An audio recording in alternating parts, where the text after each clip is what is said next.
Well, we're back with a bit more of that American story. Now, I'm perfectly willing to admit that I'm prejudiced, but I honestly think that these dead people are much more alive than we might have thought. Might as well talk English on this show, even though we are going to talk about the Dutch. But let's get down to business. Last week we saw how, taking advantage of Spain's somewhat weakened condition, the impossibility in which she found herself to protect her American possessions, the English moved in. Now, other nations are going to trespass also, but the English are going to prove the most durable rivals of the Spaniards for the control of North America, but there will be the Dutch, the Swedes, and the French. Now, in the present discussion, we want to say something about the Dutch and the Swedes. Now, it's perfectly true that neither of them stay for very long on the North American continent, but nevertheless, their period here is of considerable importance, and for that reason, they deserve a bit of attention. Now, the story of the Dutch is one of the more fascinating, I think, in modern European history. This is a very enterprising people, a very interesting nation. It comes into being, or it achieves its independence at a relatively late date.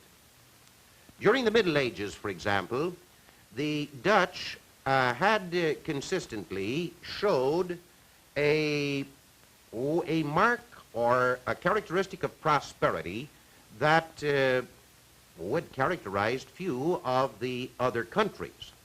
They were weavers, they were traders, and in general, they were able, because they were a town people to a very large extent, they were able to avoid being engulfed in the feudal system, which, as we know, was to a very large extent based upon land. However, the Dutch during the Middle Ages knew a number of overlords. Now they were dominated by the French, now they were dominated by one or other of the German states, of the Germanies, and toward the end of the 15th century, a series of circumstances prepared for a century of Spanish domination. The lord of most of the Netherlands at that time was Philip of Burgundy. And Philip of Burgundy was married to the eldest daughter of Ferdinand and Isabella, Juana, the Mad, as she became known. The offspring of that union was the famous Charles V, Charles Habsburg. So that when, in the 16th century, Charles inherited his grandfather's lands in the Germanies, Austria, and various of the other German states, and then inherited his mother's lands, namely Spain and the New World, the Netherlands came under Spanish control. Now, in general, Charles, who had been born in the Netherlands and was a Fleming by birth, understood those people, got along very well with them. His son, Philip II of Spain, was a much more typical Spaniard and failed to understand these folk of Flanders and Holland and the various low country towns, and before very long there was serious friction between them. Now, this friction was aggravated by certain of the other developments that had taken place in Europe earlier in the 16th century. As we know, toward the end of the first quarter of that 16th century, there were a great number of religious disagreements in Europe, which ultimately developed into a number of new, or the so-called Protestant Christianities. Now, at first, Lutheranism had quite an appeal to the folk of the Netherlands, but a little bit later, when the Calvinist interpretation of Christian revelation came along, these people found that it was much more palatable, it fitted in much more with their religious ambitions, their work ambitions too, and they became quite enthusiastic Calvinists. Now, as the second half of the century moves along, Philip of Spain more or less puts himself up as the champion of the Catholic position. And one of the first things that he does is to try to clear any Protestantism out of the dominions over which he has control. He doesn't have too much difficulty in doing it in the Italian possessions of the Crown of Spain or in Spain itself. But he does run head-on into a great deal of opposition among the Dutch. And in the 1570s, the Dutch decide that they can't do business with their monarch, and they revolt, and as a result of that revolution, become an independent nation. Now, almost as soon as they become an independent nation, they join hands with the enemies of Spain and set out to do her as much hurt as possible. Philip, on the other hand, in order to punish them for their revolt, since he has now become the king of Portugal as well as the king of Spain, closes the Portuguese ports to the Dutch. Now, this is very serious, because Dutch prosperity, to a very large extent, up to this time, had been built up on the weaving trade, on the fishing trade, and on the carrying trade. In other words, the Dutch had the ships, and they would pick up the goods and transport them from place to place. And they had built up a great deal of their prosperity in becoming the distributors of the goods which the Portuguese brought into Lisbon from the Indies of the East. The Dutch would take them and distribute them to Northern Europe. Now, the port of Lisbon was closed to them, and they had to fight for their prosperity. Now, this put the Dutch more and more on the world market. They bypassed Lisbon. They didn't try to break through the Spanish prohibition at Lisbon. They went directly out to the east, and there challenged the Portuguese control of that empire, trading empire, dealing in spices and the eastern luxury goods, the eastern textiles, and so on and so forth. Now, this brought considerable ready wealth into the United Netherlands, as the country was called. And the Dutch burghers, the Dutch merchants, immediately jumped to take advantage of it. They found, or they decided early in the 17th century, in 1602 to be exact, that if they were to form into a union or into an association, they might be in a better position to exploit these opportunities. And so the Dutch East India Company was founded. Now, the Dutch East India Company not only became interested in running down the coast of Africa and across the Indian Ocean, but it also began to look around for other routes and other markets. And it is as an employ of the Dutch East India Company that in 1609, Henry Hudson, who, though he was an Englishman, sets out with a commission from this Dutch East India Company to find a new passage to the Indies of the East. At first he tried a northeast passage, and finding his way blocked, crossed the Atlantic and touched in along the Atlantic coast of North America. Now, he seems to have hit somewhat to the north of Chesapeake Bay, and to have run the coastline on up, and then he finds the mouth of a river, the river which subsequently bears his name, the Hudson. Now, he follows his little ship is one of the famous ships in American history. It's known as the Half Moon. So he sails the Half Moon up this river, the Hudson River, and gets as far as the modern area of Albany. Now, he doesn't stop. Let's put Albany up about here. He doesn't stop there, but he returns and tells of his experiences. He tells of what he had found. And the most notable thing that he had caught as he went along there was the possibility of the fur trade.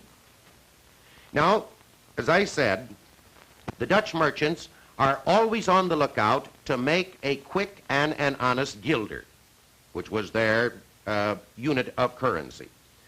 So in 1610 and in subsequent years, a number of private expeditions come out to the Hudson Valley and begin to establish the fur trade with the Indians. Then in 1613, a group of these merchants band together and form what is known as the New Netherland Company. They obtain from the government of the Netherlands, the States General of the Netherlands, they obtain the right to engage in the fur trade in this area for a period of 5 years. And it proves quite profitable. In 1618, this same group, this New Netherland Company, applies for a renewal of their charter. But this renewal is denied them because there's a stronger pressure, stronger personalities are lobbying really to form a larger company which will not include include the Hudson Valley, but will have as its goal possibly the complete elimination of Portugal, certainly, and of Spain from the New World. However, the States General, the government of Holland at this time, or the government of the Netherlands, were not in a position to offend Spain. In 1609, they had agreed to a 12-year truce, which truce, obviously, would not be over until 1621. So they didn't want to charter a company whose avowed purpose was to war on Spain. However, they were much more favorable to the ideas of a certain individual, a man by the name of Uselings. Let me put that on the board because it's a peculiar name for you. They were much more interested in his ideas than in rechartering this other company. So as soon as the truce with Spain was over and Dutch hands, so to speak, were free, the government gave him permission to found the Dutch West India Company. Now, the Dutch West India Company begins to operate almost immediately. For example, within the next few years, the company sends out several expeditions, and these finally succeed in taking possession of the sugar plantation area of Brazil, the outer edge of the so-called bulge of Brazil. Now, the company also sets up trading bases, smuggling bases in the Caribbean, of which the island of Curacao is the most important. Curacao, well, we haven't got it on this map. It lies off the coast of Venezuela. Curacao today is much more important as an island upon which a good deal of the Venezuelan oil is refined before being shipped out to the world. And then also the third area that the company was interested in was the Hudson Valley. Now, it looked upon the Hudson Valley as a possible supplier of furs, wealth from furs, and then it also wanted the Hudson Valley to be an agricultural settlement so that it could furnish food not only to the mother country, but also furnish food to the planters in Brazil, the Dutch planters who had now taken over Brazil, and to the Dutch traders, the contrabandists or the smugglers who were establishing in several of the islands of the Caribbean. So therefore, the Hudson Valley is going to be a fur colony and an agricultural colony, at least on paper. Now, in 1623, the company sends out the first official group. See, up to that time, there had been small groups of Dutchmen up here at what they called Fort, this fort here on the Hudson at the mouth of the Mohawk, Orange. Then they had occupied at the mouth of the Hudson, Governor's Island. And then they had another post, Fort Nassau, down here in what is now New Jersey. This company group, when it comes out, decides to continue the two outpost settlements, Orange and Nassau, but shifts its center of activities at the mouth of the Hudson to Manhattan Island. And I think we all know the story of how the first governor, or the company governor, Peter Minuit, got together about 60 guilders worth, it might be about $24, $25 worth, of trinkets and gewgaws, looking glasses, beads, a few knives, a hatchet or two, and the Indians sold him Manhattan Island for that sum. Well, there's some people who think that we should give it back to the Indians, and others are very happy that he made the bargain. But at any rate, it was here that they decided to found the capital of the colony, which they called New Amsterdam. The whole colony, the whole Dutch enterprise in North America, is known as New Netherland, in the singular. Now, the Dutch enterprise, or the Dutch Empire here in North America, was going to prove ultimately a failure. It was going to last about 40 years. In 1664, the English would conquer it. But even though it's only a passing thing on the North American scene, it has its elements of importance. For example, one thing that the Dutch do is to open up the fur trade potential of this valley. And they make the first friendly contact with the Iroquois, who are going to be a very important factor at a later time in deciding which of the white groups, which of the European groups will control the North American continent. Now, they do, however, the Dutch have a considerable difficulty in peopling their colony. There are a number of reasons for that. And probably the most important reason is that Dutchmen had very little incentive to migrate. Remember last week when we were talking about the English, we said that one of the things which drew Englishmen, or encouraged Englishmen to take the risk, the gamble, and to come to North America was the fact that they couldn't get anywhere at home. Now, in Holland at this time, in the Netherlands at this time, there was great prosperity. So, you don't pick up and leave when you have good times at home, and this was what Holland was enjoying. Now, in general, only very few Dutchmen came over. However, they had to pick up settlers from other groups. A certain number of Flemings, the people, the ancestors of one portion of the Belgians today, they came over. Walloons came over, also ancestors of the southern Belgians today. A certain number of Finns, people came in from some of the other areas.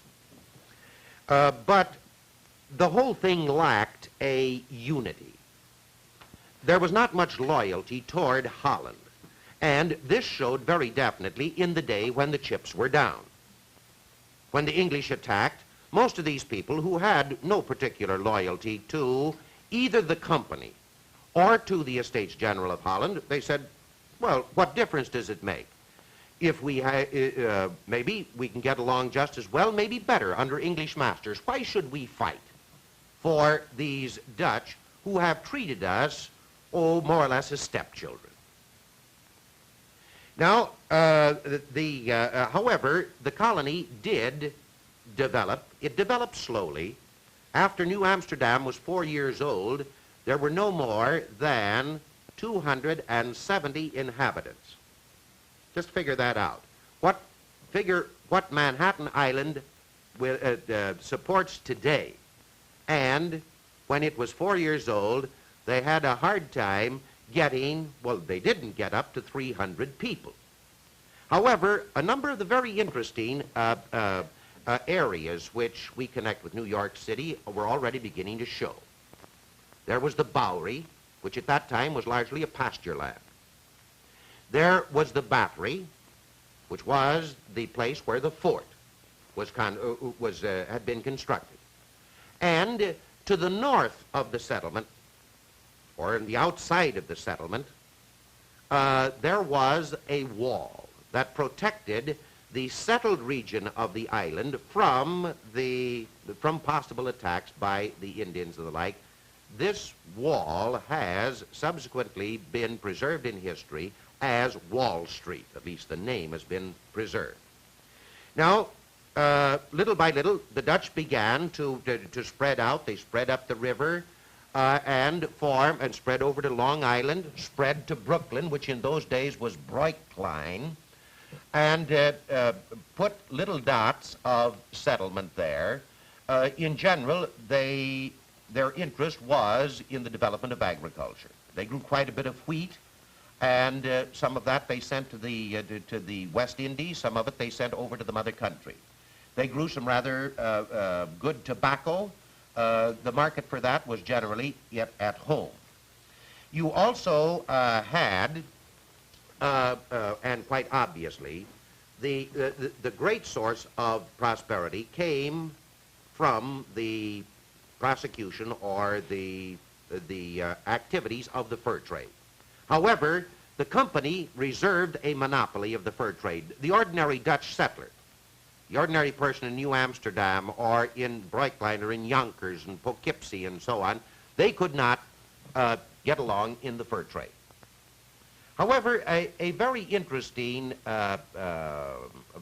society grew up, and even though the Dutch were quite strict in their religious affiliation, their religious devotion to Calvinism, they seem to have been able, what shall we say, to be a little bit more flexible than the folk up in Boston and in some of the New England colonies. The Dutch are basically a fun-loving people, and quite a number of our customs got something of a start in the New Netherland colony. Most of the snow and ice games, skating, coasting, tobogganing, and so on, was quite important there. The Dutch observed the Feast of St. Nicholas, out of which some of our Christmas tradition in connection with Santa Claus has developed. Their New Year's celebration, their New Year's celebration was rather interesting. It was the custom that on New Year's Day, New Year's Eve didn't mean so much, it was New Year's Day. After church service, it was the time when people went around to visit their friends. And it got to be pretty much of a liquid afternoon, because in each parlor that they went into, the rum was there, and after a certain time, they were pouring people back home. In the spring, they carried on the European tradition of the maypole. At Pentecost time, there was Pinkster Day. This was a day of great jollification. Then their annual fair, their annual market, the kermesse, and so on, they were a fun-loving people. Now, there's not much need of saying a great deal about the governors. Few of them few of them even deserve mention. We might just say that for a time, there was an acting governor by the name of Kroll, C-R-O-L. And it was he who introduced the fried cake, which becomes the cruller and the granddaddy of the American donut. The most capable of their governors was Peter Stuyvesant, the last of the governors. Stuyvesant had come up from the from the Caribbean, and it was his job to try to put some order in this colony.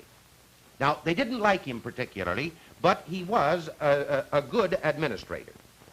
After he got a fair amount of order around New Amsterdam, he decided that his next job was to displace the Swedes. Now, the Swedes, from the late 30s forward, had been on the Delaware. They had established several small settlements along the Delaware, and they were trying to muscle into the fur trade, and the Dutch figured that they were in their way. So in 55, 1800 or 1655, the Swedes were displaced. The Swedes have one very colorful character as a governor during a period of 10 years, and this is a tremendous man, John Prince. He weighed something upwards of 300 pounds, and the Indians took one look at him and tabbed him big guts, and that he remained as long as he was around. But the Swedes are eliminated by the Dutch, and the Dutch are ultimately eliminated by the English, and the way is prepared for the emergence of the middle colonies: New York, Pennsylvania, New Jersey, and so on. Let's take a quick look at a couple things that you might be interested in reading.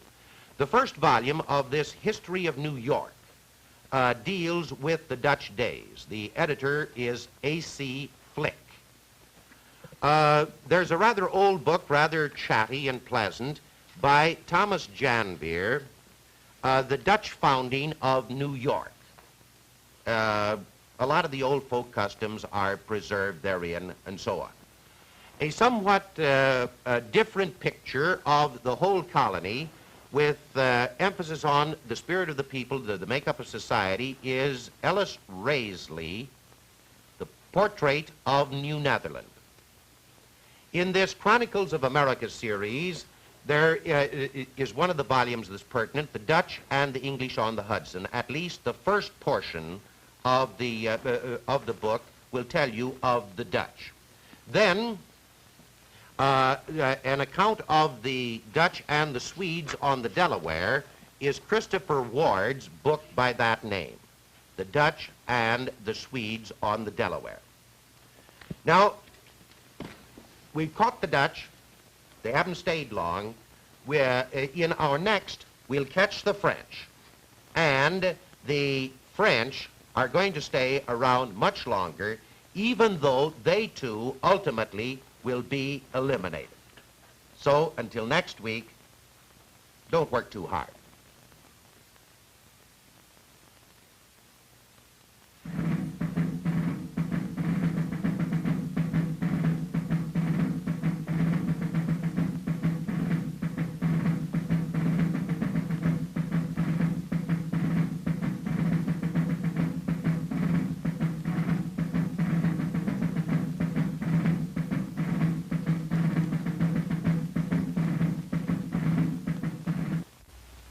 The preceding program was distributed by the Educational Television and Radio Center. This is National Educational Television.